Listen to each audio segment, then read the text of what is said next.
It can be really easy to lose balance in our lives. Uncertainty can really take over. And in those times, we try to regain our well-being. And we might focus a lot on our physical well-being, our emotional well-being, but we often neglect our spiritual well-being. And this is a key component to us feeling happy and fulfilled and inspired. In this video, I'm going to share 5 ways that you can develop your spiritual self-care.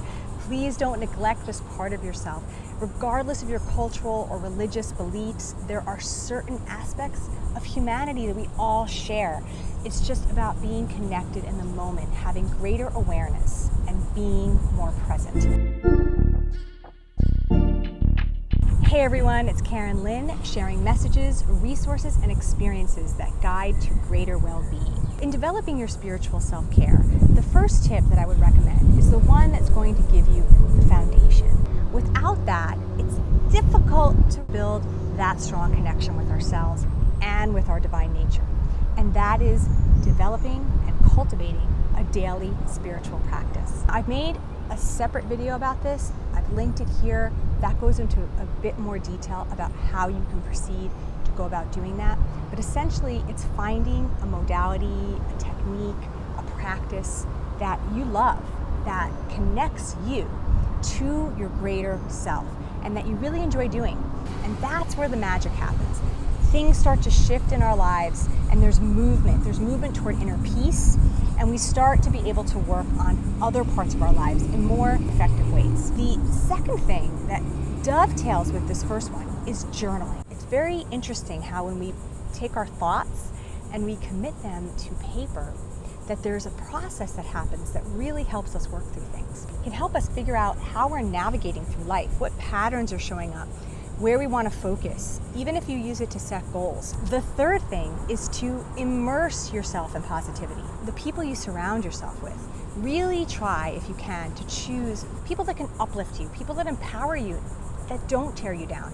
These people are very necessary as we endeavor into our spiritual self-care, as we nourish ourselves. We would like to be around like-minded people who understand that we might be taking a little bit of time to ourselves to reflect. I think it's very, very important also to avoid the news or avoid things that are negative. Anything that comes into our environment that doesn't feel good, that really drags our vibration down, is negative, and it's something ideally we can avoid or extremely limit. Be very careful about tending to your positivity and guarding that positivity so that other things don't come and try to take you off your path with that. And the fourth thing would be to cleanse your environment. And I mean that both physically and energetically. On the physical side, it's about decluttering. It's about throwing things away. I recently went through a bunch of boxes and drawers and found articles of clothing that I really liked at one point, but they reminded me of a person I was at a different time.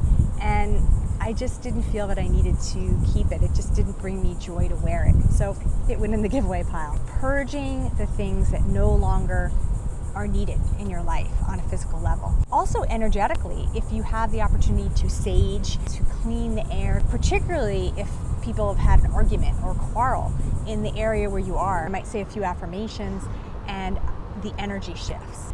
And the fifth and last thing is to get into nature. Connect with Mother Nature. I've made a video about this as well, connected it to this one. It talks about using the 5 elements of Mother Nature to help you heal. We have an incredible resource at our fingertips, available all the time, and the weather doesn't always necessarily have to be perfect, just tolerable for you to be outdoors and connecting with whatever is happening at that time in nature. Think about when you look at a sunset, think about how uplifting it is to watch that, or a sunrise, how beautiful it is. And it takes us out of ourselves, out of our thoughts, out of our dramas, out of our stories, and into something much more expansive.